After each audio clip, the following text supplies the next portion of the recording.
আলুর চপ এইভাবে বানালে ঘন্টার পর ঘন্টা হয়ে থাকবে মুচমুচে খাস্তা, আর সেই রকম হবে খেতে দারুণ সুস্বাদু।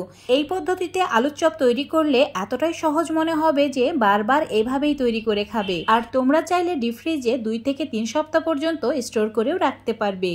আজকের এই আলুর চপ তৈরি করার জন্য প্রথমে আমি একটা কাপের মাপ করে 1 কাপ মতো বেসন নিয়েছি। এর মধ্যে অ্যাড করে দিচ্ছি আতপ চালের গুঁড়ো 3 চামচ। তারপর অ্যাড করে দিতে হবে সামান্য পরিমাণে বিট নুন, আর তার সঙ্গে অ্যাড করে দিতে হবে হাফ চামচের একটু বেশি লঙ্কা গুঁড়ো, আর অ্যাড করে দিয়েছি সামান্য পরিমাণে ধনে গুঁড়ো, সামান্য পরিমাণে গরম মশলা, অল্প 1 চিমটি মতো ফুড কালার।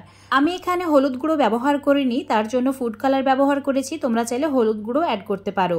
ভালো করে মিশিয়ে নিয়ে অল্প অল্প করে জল অ্যাড করতে হবে, আর একটা ঘন মিশ্রণ রেডি করে নিতে হবে। এবারে বেসনের মিশ্রণের মধ্যে অ্যাড করে দিতে হবে 2 থেকে 3 চামচ মতো গরম তেল। এই তেল অ্যাড করার কারণেই আলুর চপগুলো ঘন্টার পর ঘন্টা হয়ে থাকবে মুচমুচে আর খাস্তা।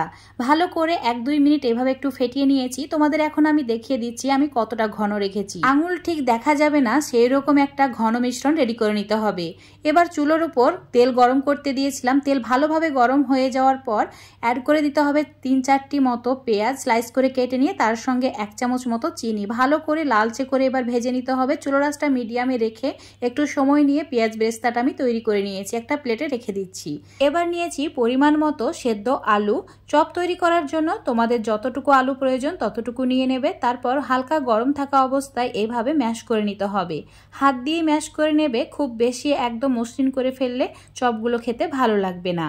তো খুব ভালো করে ম্যাশ করে নিয়ে আমি সাইড করে দিলাম। এবার ভেজে রাখা পেঁয়াজ বেরেস্তাটা অ্যাড করে দিচ্ছি, তার সঙ্গে বেশ কিছুটা ধনেপাতাও অ্যাড করছি, আর অ্যাড করে দিচ্ছি চাট মশলা হাফ চামচ মতো, আর দিয়ে দিচ্ছি হাফ চামচের একটু বেশি চিলি ফ্লেক্স। এখানে কাঁচা লঙ্কার ব্যবহার হবে না, তাই শুকনো লঙ্কা বা চিলি ফ্লেক্স অ্যাড করে দিয়েছি, আর স্বাদ মতো একটু নুন অ্যাড করে দিয়েছি। এবার সমস্ত কিছু হাত দিয়ে এইভাবে মেখে নিতে হবে। আমি প্রায় 1 মিনিট সময় ধরে মেখে নিয়েছি। মেখে নেওয়ার পর হাত পরিষ্কার করে ধুয়ে নিতে হবে। তারপর হাতের মধ্যে অল্প একটু তেল এভাবে নিয়ে নিতে হবে, আর অল্প করে মিশ্রণটা নিয়ে ঠিক এইরকম গোল করে নিতে হবে।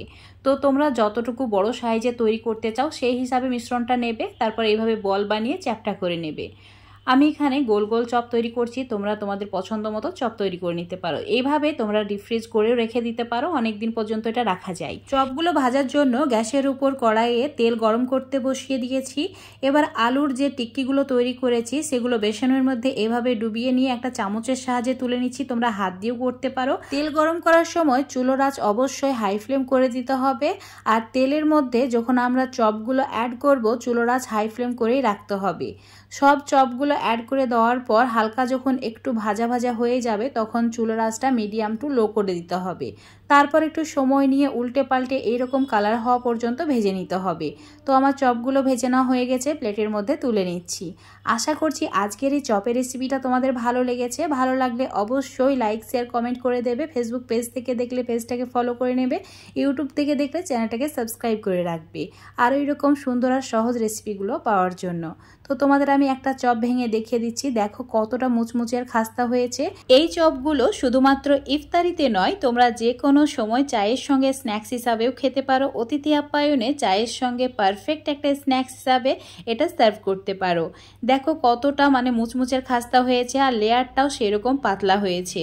আলুর চপের মধ্যে বেসনের কোটিংটা যত পাতলা হবে চপ খেতে তত বেশি মুচমুচে আর খাস্তা লাগবে।